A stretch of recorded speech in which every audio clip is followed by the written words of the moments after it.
നമസ്കാരം. കൂളിൻ്റെ സൈറ്റിലേക്ക് ലോഗിൻ ചെയ്യാനായിട്ട് കൂളിൻ്റെ സൈറ്റ് എടുക്കുക. cool.kite.kerala.gov.in. അതിനകത്ത് ലോഗിൻ എന്നുള്ളത് കൊടുക്കാം. അവിടെ യൂസർ നെയിമും പാസ്വേഡും കൊടുക്കാം.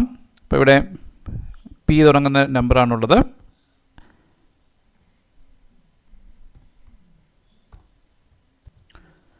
യൂസർ നെയിമും പാസ്വേഡും നൽകിയതിന് ശേഷം ലോഗിൻ കൊടുക്കാം. തന്നിരിക്കുന്ന പാസ്വേഡ് ക്യാപിറ്റൽ ലെറ്ററാണ്, അതേ രീതിയിൽ തന്നെ കൊടുക്കണം. ഓക്കെ, ലോഗിൻ കൊടുക്കാം. അപ്പോൾ നമ്മുടെ കോഴ്സ് ഇവിടെ കാണാനായിട്ട് സാധിക്കും. Basic ICT training for teachers എന്നുള്ളതാണ് നമ്മുടെ കോഴ്സ്. അത് സെലക്ട് ചെയ്യാം. അപ്പോൾ ഇവിടെ ഇങ്ങനൊരു മെസ്സേജ് വരുന്നത് ഗോട്ടിട്ട് കൊടുക്കാം. ഓക്കെ, അപ്പോൾ ഇവിടെ ഇൻസ്ട്രക്ഷൻസ് ഉണ്ട്. ഓരോ അനൗൺസ്മെൻറ്റ് വരും. ഓരോ കോഴ്സുമായിട്ട് ബന്ധപ്പെട്ട ഓരോ ആഴ്ചയിലും വരുന്ന അനൗൺസ്മെൻറ്റ് ഇവിടെ കാണും. അതുപോലെ പാർട്ടിസിപ്പൻസിൽ പൊതുവായിട്ട് ഡൗൺലോഡ് ചെയ്യേണ്ട കാര്യങ്ങളൊക്കെ ഇവിടെ ലോഗിൻ ചെയ്ത് കഴിയുമ്പോൾ നമുക്ക് ലഭ്യമാകുന്നതാണ്. ഓക്കെ, ഇവിടെ കൊലാംസ് ഓൾ എന്നുള്ളുണ്ട്. അത് കൊടുക്കുമ്പോൾ ഇത് ഈ രീതിയിലേക്ക് മാറ്റപ്പെടുന്നതാണ്. എക്സ്പാൻഡ് ഓൾ കൊടുക്കുമ്പോൾ അത് വികസിച്ച് നമുക്ക് കാണാനായിട്ട് സാധിക്കും. ഓക്കെ, അപ്പോൾ ഇവിടെ നമുക്ക് നോക്കിയാൽ അറിയാം. ആദ്യം ഇൻസ്ട്രക്ഷൻ എന്നുള്ള ഭാഗമുണ്ട്. മൊഡ്യൂൾ 1, മൊഡ്യൂൾ 2 എന്ന് പറയുന്നത് മൊഡ്യൂൾ 6 വരെ ഇവിടെ ഉണ്ട്. അതായത് നമുക്ക് 6 ആഴ്ചത്തെ കോഴ്സാണുള്ളത്. അതിൽ ഒന്നാമത്തെ ആഴ്ചത്തെ കോഴ്സാണ് മൊഡ്യൂൾ 1, രണ്ടാമത്തെ മൊഡ്യൂൾ 2, ആ രീതിയിൽ നമുക്ക് മൊഡ്യൂൾ 6 വരെ ഉണ്ട്. ഓക്കെ, ഇവിടെ ഈ രീതിയിലാണ് കിടക്കുന്നതെങ്കിൽ ഇവിടെ നിന്നും മൊഡ്യൂൾ 1 എന്നുള്ളതാണ് ആദ്യത്തെ ആഴ്ച നമുക്ക് ചെയ്യേണ്ടത്. മൊഡ്യൂൾ 1 മാത്രമേ നമുക്ക് ഇപ്പോൾ എല്ലാം ആക്റ്റീവാണ്. ഇനിയും ഓരോ ആഴ്ചയിലും ഇപ്പോൾ ഇനി 2 ദിവസം കഴിയുമ്പോഴത്തേന് ഒരാഴ്ചയിൽ ഏത് മൊഡ്യൂളാണോ നമ്മൾ ചെയ്യേണ്ടത് അത് മാത്രമേ ആക്റ്റീവായിട്ട് ഇവിടെ കാണുകയുള്ളൂ. ബാക്കിയൊക്കെ ആക്റ്റീവ് ആയിരിക്കത്തില്ല, കാരണം നമുക്ക് അതിനകത്ത് ഡൗൺലോഡൊന്നും ചെയ്യാനായിട്ട് സാധിക്കില്ല. ഓക്കെ, അപ്പോൾ ഇനിയും നോക്കാം. ഇവിടെ എക്സ്പാൻഡ് ഓൾ എന്നുള്ളതുണ്ട്. ഇവിടെ നിന്ന് ക്ലിക്ക് ചെയ്താൽ ഈ സൈഡിൽ നമുക്ക് കുറേ കാര്യങ്ങൾ കാണാനായിട്ട് സാധിക്കും. വേഡ് പ്രോസസ്സർ മൊഡ്യൂൾ 1 ബന്ധപ്പെട്ട കാര്യങ്ങളുണ്ട് ഇവിടെ കൊടുത്തിരിക്കുന്നത്. അതിനകത്ത് മെയിനായിട്ട് ഇവിടെ കാണുന്ന പോലെ തന്നെ word processor in classroom, test university of cues ഉണ്ട്, അത് ഡെമോ അസൈൻമെൻ്റ് ഉണ്ട്, അങ്ങനെയുള്ള കാര്യങ്ങളൊക്കെ ഇവിടെ കാണുന്നു. മൊഡ്യൂൾ 2, മൊഡ്യൂൾ 3 ഒക്കെയും ഇവിടെ കാണാനായിട്ട് സാധിക്കുന്നുണ്ട്. നേരത്തെ പറഞ്ഞ പോലെ തന്നെ ഇനിയും വരുന്ന 2-3 ദിവസത്തിനുള്ളിൽ ഇത് മൊഡ്യൂൾ 1 മാത്രമേ ആക്റ്റീവായിട്ട് കാണുകയുള്ളൂ. ഓക്കെ, ഇതിവിടെ കാണുന്നില്ല എന്നുണ്ടെങ്കിൽ ഇതിലൊന്ന് ക്ലിക്ക് ചെയ്താൽ വരുന്നതായിരിക്കും. ക്ലോസ് ചെയ്യാനായിട്ട് ഇവിടെ ക്ലോസ് ബട്ടൺ പ്രസ് ചെയ്താൽ മതിയാവും. ഓക്കെ, ഇനി നമുക്ക് ഒന്നാമത്തെ മൊഡ്യൂളിന് കാര്യങ്ങളൊന്ന് നോക്കാം. അതുപോലെ തന്നെയായിരിക്കും എല്ലാ മൊഡ്യൂളിലെയും 6 വരെയുള്ള മൊഡ്യൂളിലും ഈ രീതിയിൽ തന്നെയായിരിക്കും അറേഞ്ച് ചെയ്തിരിക്കുന്നത്. അപ്പോൾ ഒന്ന് പരിചയപ്പെട്ട് കഴിഞ്ഞാൽ ബാക്കിയെല്ലാം നമുക്ക് മനസ്സിലാകാനായിട്ട് സാധിക്കും. അപ്പം മെയിനായിട്ട് ഇവിടെ മൊഡ്യൂൾ 1 എന്ന പേരുണ്ട്. അതിനുശേഷം ഈ ആഴ്ചത്തെ main topic word processors in classroom എന്നുള്ളതാണ്. അതിനോടൊപ്പം തന്നെ അതിന് കുറേ ആക്ടിവിറ്റീസ് ഉണ്ടാവും. അത് ചെയ്തതിന് ശേഷം ആ ചെയ്ത കാര്യങ്ങളൊക്കെ മനസ്സിലായോ എന്ന് പരിശോധിക്കാനായിട്ട് ഒരു ക്വിസ് ഉണ്ട്. അതുപോലെ തന്നെ ഒരു അസൈൻമെൻറ്റും ഇവിടെയുണ്ട്. ഓക്കെ, അപ്പോൾ അങ്ങനെ മെയിനായിട്ട് 3 കാര്യങ്ങളായിരിക്കും ഓരോ മൊഡ്യൂളിലും ഇതിനകത്ത് ഉള്ളത്. അസൈൻമെൻറ്റിൻ്റെ ക്വസ്റ്റ്യൻ ആയിരിക്കും ഇവിടെ ഉള്ളത്. അസൈൻമെൻറ്റ് അപ്ലോഡ് ചെയ്യാനുള്ള ലിങ്കാണ് ഇവിടെ കൊടുത്തിരിക്കുന്നത്. ഓക്കെ, അപ്പോൾ അങ്ങനെ ഇത്രയും കാര്യങ്ങളായിരിക്കും എല്ലാ മൊഡ്യൂളിലും ഉണ്ടാവുക. ശരി, അപ്പോൾ ഇനി ഒന്നാമത്തെ മൊഡ്യൂളൊന്ന് നോക്കാം. ഒന്നാമത്തെ മൊഡ്യൂളിനകത്ത് word processors in classroom എന്നുള്ളതാണ് നമ്മുടെ ടോപ്പിക്ക്. അതൊന്ന് സെലക്ട് ചെയ്യാൻ ക്ലിക്ക് ചെയ്യാം. അപ്പോൾ ഈ രീതിയിൽ തുറന്നു വരുന്നതായിരിക്കും. ആദ്യം വേഡ് പ്രോസസ്സറുമായിട്ട് ബന്ധപ്പെട്ട ഒരു ഇൻട്രൊഡക്ഷൻ, എന്തിനാണ് വേഡ് പ്രോസസ്സർ നമ്മൾ പഠിക്കേണ്ടത്, അത്യാവശ്യം ഉള്ളത് എന്നുള്ള കാര്യങ്ങൾ മനസ്സിലാക്കാനായിട്ട് ഒരു ഇൻട്രൊഡക്ഷൻ ഇവിടെ ഉണ്ട്. അതുമായിട്ട് ബന്ധപ്പെട്ട കാര്യങ്ങൾ നമ്മുടെ പഠനവുമായിട്ടും അല്ലെങ്കിൽ നമ്മുടെ സ്കൂളിലെ അധ്യയനവുമായിട്ട് ബന്ധപ്പെട്ട് എന്തൊക്കെ കാര്യങ്ങളിൽ ഇത് പ്രയോജനപ്പെടുത്താനായിട്ട് സാധിക്കും എന്നൊക്കെയുള്ള ഒരു ചെറിയ വിവരണമാണ്, ഒരു ആമുഖമാണ് ഇവിടെ കൊടുത്തിരിക്കുന്നത്. ആ രീതിയിൽ ഒരു ഇൻട്രൊഡക്ഷൻ ഉണ്ട്. അതിനുശേഷം ഈ വേഡ് പ്രോസസ്സറിൻ്റെ ആക്ടിവിറ്റിയെ തന്നെ 6 ആക്ടിവിറ്റികളായിട്ട്, അല്ലെങ്കിൽ ആ ഒരു കണ്ടൻറ്റിനെ 6 ആക്ടിവിറ്റികളായിട്ട് തിരിച്ചിട്ടുണ്ട്. അതിപ്പോൾ ഇവിടെ റൈറ്റ് സൈഡിൽ നമുക്ക് കാണാം. ഇപ്പോൾ അത് കണ്ടിട്ടില്ലെങ്കിൽ ഇവിടെ നിന്ന് ഓക്കെ, ഇവിടെ നിന്ന് ലെഫ്റ്റ് സൈഡിൽ ഓക്കെ, അപ്പോൾ ഇവിടെ ടേബിൾ ഓഫ് കണ്ടൻറ്റ്സ് എന്നുള്ളത് ഇവിടെ കാണാനായിട്ട് സാധിക്കും. അവിടെ എളുപ്പം ഓക്കെ. ഇപ്പോൾ ഇൻട്രൊഡക്ഷൻ കഴിഞ്ഞിട്ട് നമുക്ക് അടുത്ത ഇതിലേക്ക് പോകാനായിട്ട് ഇവിടെ നോക്കാം. ഇവിടെ ടേബിൾ ഓഫ് കണ്ടൻറ്റ്സ് എന്നുള്ളത് അതിനകത്ത് 6 ആക്ടിവിറ്റികളായിട്ട് ഇവിടെ കൊടുത്തിട്ടുണ്ട്. WP1, WP2 എന്ന് പറയുന്നുണ്ട് 6 ആക്ടിവിറ്റി ആയിട്ട് കൊടുത്തിട്ടുണ്ട്. ഈ ഓരോ മൊഡ്യൂളിലും ഇപ്പം നമ്മൾ 6 മൊഡ്യൂളുണ്ടെന്ന് പറഞ്ഞു, 6 മൊഡ്യൂളിലും ഈ രീതിയിൽ തന്നെയായിരിക്കും ഇത് അറേഞ്ച് ചെയ്തിട്ടുണ്ടാവുക. ഓക്കെ, അപ്പോൾ ഇനി നമുക്ക് ആദ്യത്തെ ആക്ടിവിറ്റി എന്താണെന്ന് നോക്കാം ഇതുമായിട്ട് ബന്ധപ്പെട്ട്.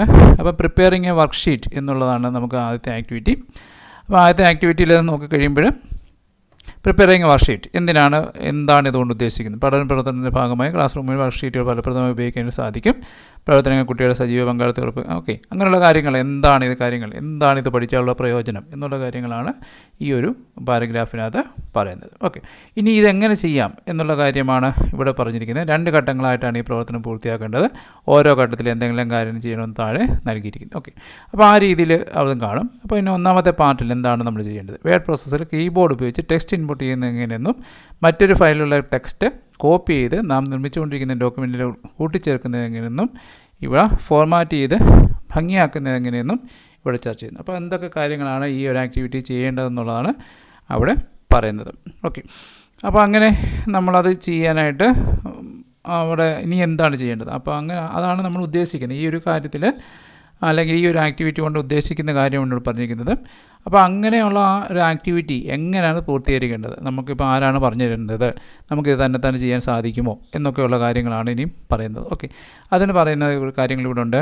പ്രവർത്തനം പൂർത്തീകരിക്കാനായിട്ട് ആക്ടിവിറ്റി എന്ന ബട്ടൺ ഇവിടെ കൊണ്ടില്ലേ, കുറേ ബട്ടൺസ് ഇവിടെ കൊടുത്തിട്ടുണ്ട്. ഇതിൻ്റെ ബട്ടൺ എന്നാണ് പറയുന്നത്.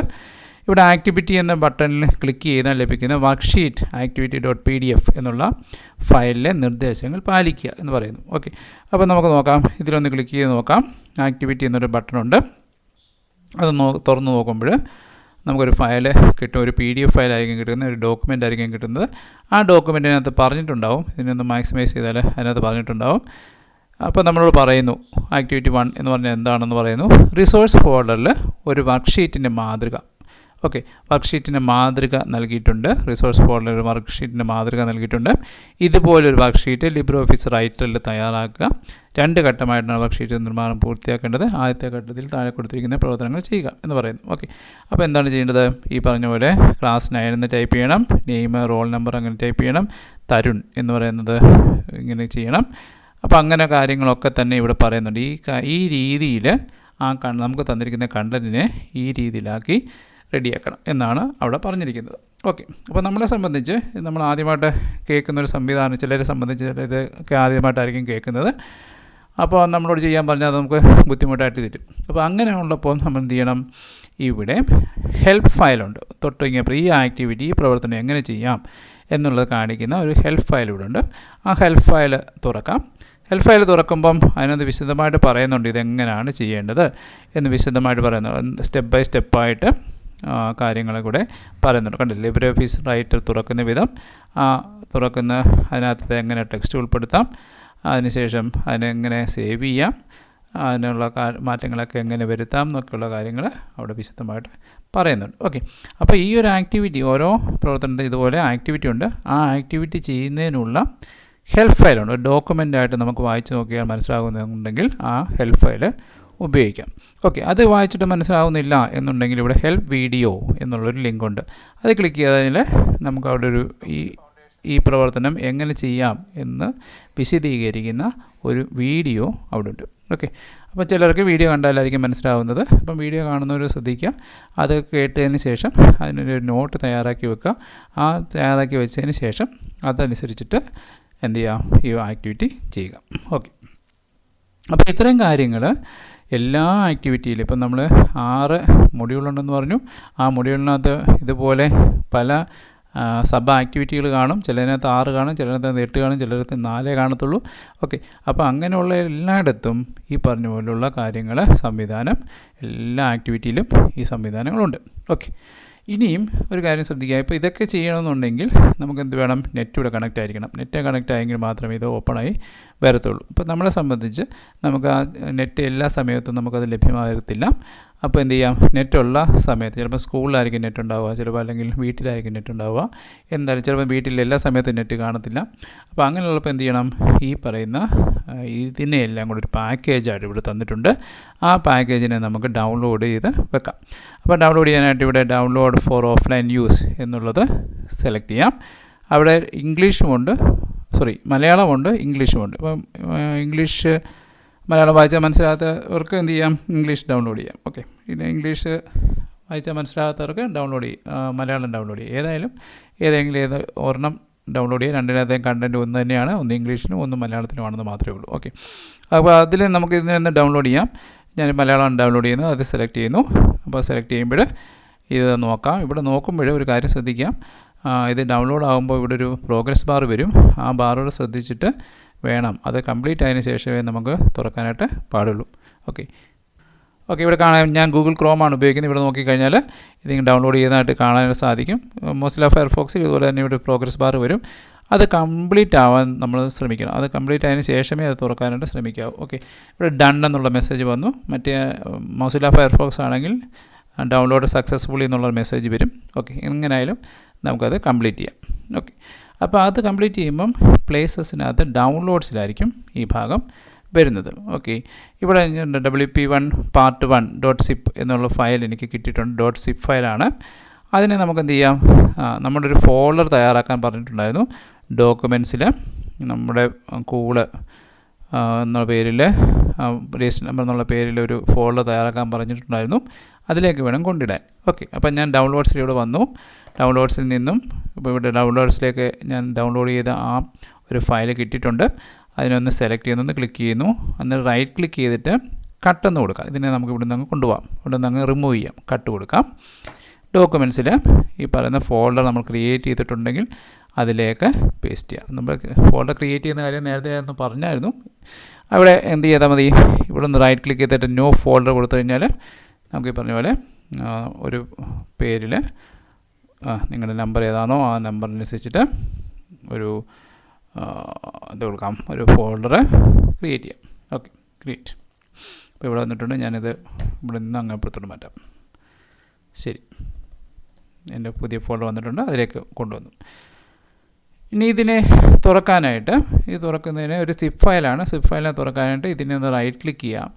മൗസ് വെച്ചിട്ട് റൈറ്റ് ക്ലിക്ക് ചെയ്യുക, എക്സ്ട്രാക്ട് ഹിയർ എന്ന് കൊടുത്തു കഴിഞ്ഞാൽ സിപ്പ് മാറിയിട്ട് ഒരു ഫോൾഡറായിട്ട് മാറും. അപ്പോൾ ഇത് സിപ്പാണ്. സിപ്പിൻ്റെ ഇവിടെ ഒരു സിപ്പിൻ്റെ ഒരു അടയാളമൊക്കെ കാണും. ഇത് ഫോൾഡർ ആക്കി കഴിഞ്ഞാൽ വേണമെങ്കിൽ സിപ്പ് ഫയലിനെ ഒന്ന് ഡിലീറ്റ് ചെയ്ത് കളയാം. ഇവിടെ ഇനി അതിൻ്റെ ആവശ്യമില്ല. ഇതിനെ സെലക്ട് ചെയ്യാം, കീബോർഡിലെ ഡിലീറ്റ് ബട്ടൺ പ്രസ് ചെയ്താൽ അത് ഡിലീറ്റ് ആയിക്കോളും. അപ്പോൾ ഇത് ഫോൾഡർ മാത്രമേ ഇവിടെ ഉള്ളൂ. അത് തുറക്കാം. നമുക്കിത് തുറന്നു കഴിഞ്ഞാൽ ഇവിടെയും ഈ പറഞ്ഞ പോലെ കുറേ ഫയൽസ് ഉണ്ട്, അതുപോലെ ഒരു ഫോൾഡറുണ്ട്. അപ്പോൾ ഇവിടെ ഒന്നാമത്തെ കൊടുത്തിരിക്കുന്നത് നമ്മുടെ ആക്ടിവിറ്റിയാണ്. നമ്മളവിടെ നേരത്തെ കണ്ടത്, ആ ലിങ്കിൽ നിന്ന് ക്ലിക്ക് ചെയ്തപ്പം കണ്ട ഈ ആക്ടിവിറ്റി തന്നെയാണ്. ഇവിടുന്ന് ക്ലിക്ക് ചെയ്തപ്പം കണ്ട ആക്ടിവിറ്റി തന്നെയാണ് ഈ പറയുന്ന ആക്ടിവിറ്റി കൊടുത്തിട്ടുണ്ട്. ഓക്കെ, അപ്പം അതാണ് ഒന്നാമത്തെ ഫയൽ. ആ ഫയൽ നോക്കിക്കഴിഞ്ഞാൽ നമുക്കത് ചെയ്യാനായിട്ട് സാധിക്കും. രണ്ടാമത്തെ ഫയൽ എന്ന് പറഞ്ഞാൽ നമ്മൾ തയ്യാറാക്കേണ്ട ആ ഒരു ഫയലിൻ്റെ മോഡൽ തന്നിട്ടുണ്ട്.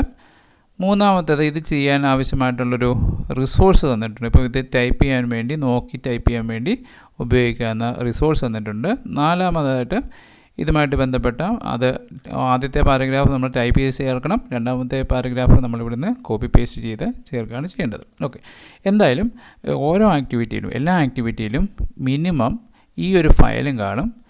അതുപോലെ തന്നെ ഹെൽപ്പ് ഫയൽസ് എന്നൊരു ഫോൾഡറും കാണും. ഓക്കെ, അപ്പോൾ ഇത് തയ്യാറാക്കുമ്പോൾ എന്തെങ്കിലും ചിത്രമോ അതുപോലെ ഇതുപോലുള്ള ടെക്സ്റ്റുകളോ ഒക്കെ ആവശ്യമുണ്ടെങ്കിൽ മാത്രമേ ഇതിൻ്റെ ബാക്കിയുള്ള കാര്യങ്ങൾ കാണത്തുള്ളൂ. എന്തായാലും മിനിമം ഈ രണ്ട് കാര്യങ്ങൾ എല്ലാ ആക്ടിവിറ്റിയിലും ഉണ്ടാവും. നമ്മൾ ഡൗൺലോഡ് ചെയ്യുമ്പോൾ എല്ലാത്തിനകത്തും ഈ രണ്ട് കാര്യങ്ങൾ കാണും. ഓക്കെ, അപ്പോൾ വർക്ക്ഷീറ്റ് എടുത്ത് നോക്കുന്നു. വർക്ക്ഷീറ്റ് എടുത്ത് നോക്കുമ്പോൾ പറഞ്ഞ പോലെ എന്താണ് ചെയ്യേണ്ട കാര്യങ്ങളെന്ന് നോക്കുന്നു. അത് ചെയ്യാൻ സഹായം ആവശ്യമുണ്ടെങ്കിൽ ഹെൽപ്പ് ഫയൽസ് ഉണ്ട്. ആ ഹെൽപ്പ് ഫയൽസിനകത്ത് ഈ പറയുന്ന പോലെ വീഡിയോ ഉണ്ട്, എങ്ങനെ ടൈപ്പ് ചെയ്യാമെന്നൊക്കെ പറയുന്ന വീഡിയോ ഉണ്ട്, ടൈപ്പിംഗ് ഹെൽപ്പ് ഫയലുണ്ട്, വർക്ക്ഷീറ്റ് തയ്യാറാക്കുന്നതിനുള്ള ഇത് രണ്ട് വീഡിയോ ആണ്. ഇതിനകത്ത് നിന്ന് രണ്ട് വീഡിയോ ആണ് കൊടുത്തിരിക്കുന്നത്. ഒന്ന് ടൈപ്പ് ചെയ്യുമ്പോൾ കീബോർഡ് ഉപയോഗിച്ച് ടൈപ്പ് ചെയ്യുമ്പോൾ ശ്രദ്ധിക്കേണ്ട കാര്യങ്ങളാണ് ഇത് കൊടുത്തിരിക്കുന്നത്. അതുമായിട്ട് ബന്ധപ്പെട്ട ഒരു ഡോക്യുമെൻ്റ് PDF ആണ് ഇവിടെ കൊടുത്തിരിക്കുന്നത്. അതിനുശേഷം ഈ പ്രവർത്തനം ചെയ്യുന്നതിനാവശ്യമായിട്ടുള്ള ഹെൽപ്പ് എങ്ങനെ ചെയ്യാം, ഈ പറയുന്ന പ്രവർത്തനം, ഈ ഒരു ആക്ടിവിറ്റി എങ്ങനെ ചെയ്യാം എന്ന് വിശദീകരിക്കുന്ന ഒരു വീഡിയോ ഉണ്ട്. അതുമായിട്ട് ബന്ധപ്പെട്ടൊരു PDF ഉണ്ട്. ഓക്കെ, അപ്പോൾ ഈ രീതിയിലാണ് എല്ലാ ഫോൾഡറിലും എല്ലാ ആക്ടിവിറ്റിയിലും നമ്മൾ ഡൗൺലോഡ് ചെയ്യുമ്പം ലഭിക്കുന്ന ഫയലുകൾ. ഓക്കെ, അപ്പോൾ ഈ രീതിയിൽ നമുക്ക് ചെയ്യാം. ഓക്കെ, അതിനുശേഷം ഓക്കെ ആക്ടിവിറ്റി നോക്കിയതിന് ശേഷം ഇപ്പോൾ ഒന്നാമത്തെ ആക്ടിവിറ്റി പറയുന്നത് ലിബ്രെ ഓഫീസ് റൈറ്റർ തുറന്ന് ചുവടെ നൽകുന്ന ഉള്ളടക്കം ചേർക്കുക എന്നുള്ളതാണ് പറയുന്നത്. അപ്പോൾ ആപ്ലിക്കേഷൻസ് എടുക്കാം, ഓഫീസ് എടുക്കാം, ലിബ്രെ ഓഫീസ് റൈറ്റർ എടുക്കാം, തുറക്കാം. അപ്പോൾ ഇനി ഇത് ടൈപ്പ് ചെയ്യേണ്ടി വരും. അപ്പം ടൈപ്പ് ചെയ്യാനുള്ള മാറ്റർ നമുക്ക് തന്നിട്ടുണ്ട്. ഇവിടെ ഒരു സംശയം വന്ന് ഇവിടെ നമ്മൾ ഇത് തുറന്നിട്ടുണ്ട്. ഇനിയും ഇവിടെ നോക്കൂ, താഴെ ടാസ്ക് ബാർ എന്നൊരു ഭാഗമുണ്ട്. ടാസ്ക് ബാറിനകത്ത് നമ്മൾ തുറന്നിരിക്കുന്ന ആ ഫോൾഡറുള്ള ആ ഭാഗം കാണാം. WP1 പാർട്ട് ഇവിടെ താഴെയാണ്, ഏറ്റവും താഴെ നോക്കൂ. ഇവിടെ താഴെ ഇങ്ങോട്ട് ഒരു താഴെ നോക്കൂ. അപ്പോൾ നമ്മൾ തുറന്നിരിക്കുന്ന ഫോൾഡർ ഇവിടെ കാണാം. അപ്പോൾ നമുക്ക് ടൈപ്പ് ചെയ്യാനുള്ള മാറ്ററാണ് ഇവിടെ ഒന്നാമത് കൊടുത്തിരിക്കുന്നത്. ഇതിവിടെ തന്നിട്ടുണ്ട്. ഓക്കെ, അപ്പോൾ അത് ഇവിടെ തന്നിട്ടുണ്ട്. അപ്പോൾ ഇനി ഇത് വെച്ച് നോക്കിയിട്ട് നമുക്ക് വേണം ടൈപ്പ് ചെയ്യാൻ. അപ്പോൾ അതിന് ടൈപ്പ് ചെയ്യാൻ ഇപ്പം ഇത് തുറക്കുമ്പോൾ അത് പോകും. എന്ത് ചെയ്യും? ഇത് തുറക്കുമ്പം ഇത് ക്ലിക്ക് ചെയ്യുമ്പം ഈ ഭാഗം പോവും, ഇത് ക്ലിക്ക് ചെയ്യുമ്പോൾ ഇത് വരും. ഓക്കെ, എന്നിട്ട് നമുക്ക് നോക്കി ടൈപ്പ് ചെയ്യാനുള്ള ബുദ്ധിമുട്ടുണ്ട്. അപ്പോൾ എന്ത് ചെയ്യാം, ഇതിൻ്റെ മുകളിൽ തന്നെ ഫിക്സ് ചെയ്യാനായിട്ട് ഇതിലൊന്ന് റൈറ്റ് ക്ലിക്ക് ചെയ്യാം. ഓൾവേസ് ഓൺ ടോപ്പ് എന്നുള്ള അതായത് ഈ പിക്ചർ തുറന്ന ആ വിൻഡോയുടെ മുകളിലൊന്ന് റൈറ്റ് ക്ലിക്ക് ചെയ്യുന്നു. അതിനുശേഷം ഓൾവേസ് ഓൺ ടോപ്പ് എന്ന് കൊടുത്തു കഴിഞ്ഞാൽ ഇനിയും നമ്മൾ ഇത് ക്ലിക്ക് ചെയ്താലും ഇവൻ അവിടെ നിന്ന് പോകത്തില്ല. ഓക്കെ, അപ്പോൾ ആ രീതിയിൽ നമുക്ക് ടൈപ്പ് ചെയ്ത് ഇതിനെയൊക്കെ ആഡ് ചെയ്യാം. അപ്പോൾ ഇനിയും നമുക്ക് ടൈപ്പ് ചെയ്യാം. ക്ലാസ് ഇവിടെ നോക്കി തന്നെ ടൈപ്പ് ചെയ്താൽ മതി. ക്ലാസ് ക്യാപ്സ് ലോക്കാണ്. ക്ലാസ് 9. ഓക്കെ, നെയിം എന്ന് പറഞ്ഞു. അപ്പോൾ അങ്ങനെയുള്ള കാര്യങ്ങൾ നമ്മൾ ടൈപ്പ് അടുത്ത ലൈനിലേക്ക് പോകാൻ എൻ്റർ കീ പ്രസ് ചെയ്യാം. ക്യാപിറ്റൽ ലെറ്റർ വരാനായിട്ട് ഷിഫ്റ്റ് കീ പ്രസ് ചെയ്തിട്ട് ആ ലെറ്റർ ടൈപ്പ് ചെയ്യാം. അതിനുശേഷം ഓക്കെ, അപ്പോൾ ആ രീതിയിൽ നമുക്ക് ടൈപ്പ് ചെയ്ത് ഈ മാറ്റർ ചേർക്കാം. മാറ്റർ ടൈപ്പ് ചെയ്യുന്ന കാര്യങ്ങളൊക്കെ തന്നെ എങ്ങനെ കാര്യങ്ങൾ ചെയ്യാമെന്നുള്ളത് നമ്മുടെ ഹെൽപ്പ് ഫയലിനകത്ത് കൊടുത്തിട്ടുണ്ട്. ഈ ഹെൽപ്പ് ഫയലിൽ ഒന്നൊരു വീഡിയോ കാണുക അല്ലെങ്കിൽ ഫയൽ കാണുക, അതിനുശേഷം അതിനനുസരിച്ചിട്ട് കാര്യങ്ങൾ ചെയ്യുക. ഓക്കെ, അപ്പോൾ ഇങ്ങനെയാണ് ഓരോ ആക്ടിവിറ്റിയും നമ്മൾ ചെയ്ത് പൂർത്തിയാക്കേണ്ടത്. ഓരോ ആക്ടിവിറ്റി എന്ന് വെച്ചാൽ 6 മൊഡ്യൂളുണ്ട്. 6 മൊഡ്യൂളിനകത്ത് പല ആക്ടിവിറ്റികളാണ്. ആ ഓരോ ആക്ടിവിറ്റിയിൽ ഈ പറഞ്ഞ പോലെ ഓരോ ഫോൾഡർ ഡൗൺലോഡ് ചെയ്യാൻ സാധിക്കും. ആ ഡൗൺലോഡ് ചെയ്ത ഫോൾഡറിനകത്ത് ഈ പറഞ്ഞ പോലുള്ള ഫയലുകൾ കാണും. അതനുസരിച്ച് നമ്മൾ ആക്ടിവിറ്റി ചെയ്ത് മുന്നോട്ട് പോകേണ്ടതാണ്. Okay, thank you.